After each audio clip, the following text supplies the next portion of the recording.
Hey everyone, it's Samantha, and today I actually wanted to go over 4 top tips for installing hair extensions, especially a hidden bead method, what you need to be aware of, what you should look for when installing extensions on a client. And these are the biggest takeaways for me as a hair extension specialist for what I always do and assess on my clients before I do any install. So let's just jump right into it.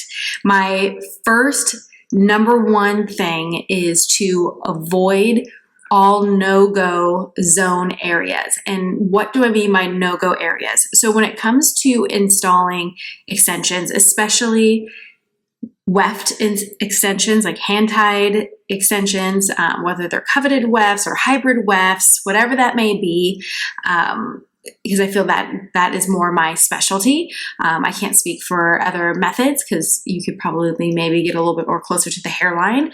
But however, with hand-tied wefts, you want to avoid recession points, anything close to the hairline and the nape of the neck, and around 2 fingers above the ear. And a lot of this is because you have to allow enough hair on the top of the head to cover, enough hair around the hairline to cover, and when the hair is pulled up, enough hair underneath to cover the wefts. You always want to pay attention to the recession points, and everyone's hairline is so different. Some clients, their hairline goes back pretty far, some comes pretty forward. So when you are placing your extensions, when you are coming high around the hairline, whether you're at an angle or straight, you want to always be aware of what that flip up is going to look like. And so I always will assess and see how much hair is needed to, like, say, cover my finger, or I'll have my weave comb that's colored and I'll place it where I physically want to put the weft, but then I will pull the hair up and see if I could actually see through the hair and I could see my colored comb.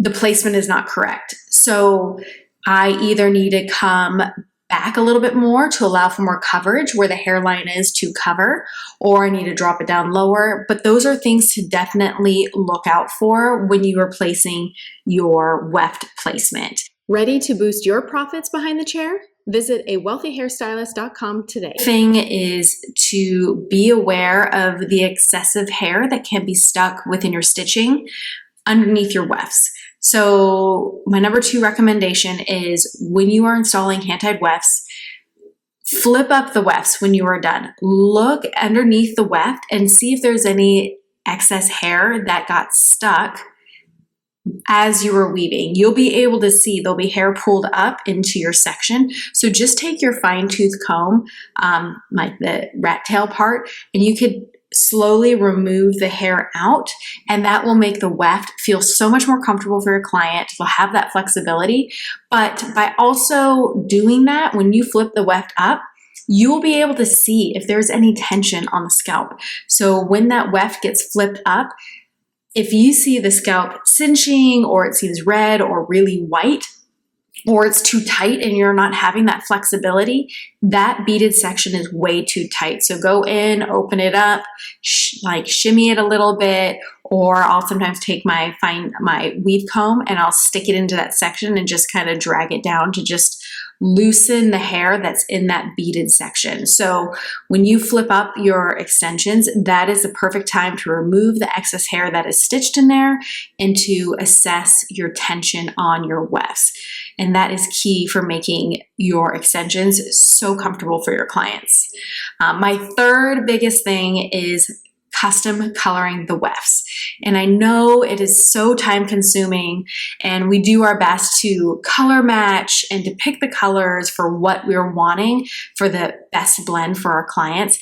But take the time, the extra time to custom color your wefts, whether that is root smudging them, low lighting them, toning them, how you place the wefts individually. Like, all of that is key for the best blend possible for your extensions.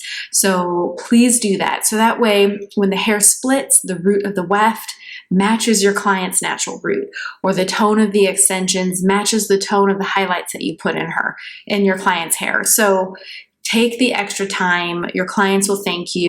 If you're lucky enough to find a client whose hair and wefts match perfectly without any color, then kudos to you.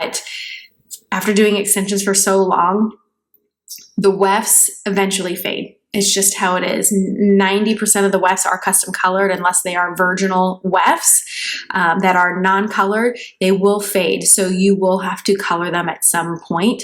So get comfortable doing that and make that part of your routine every time your client comes in for your install.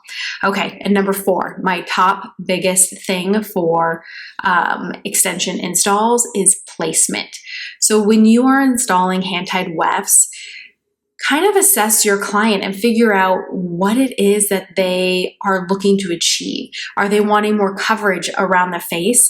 Or is their hairline short? Do they have breakage? Are they wanting to fill in the pieces around their face? Are they wanting a disconnect so you can place the wefts more back? If they're wanting more coverage, do I need to go forward? Do I need to go higher?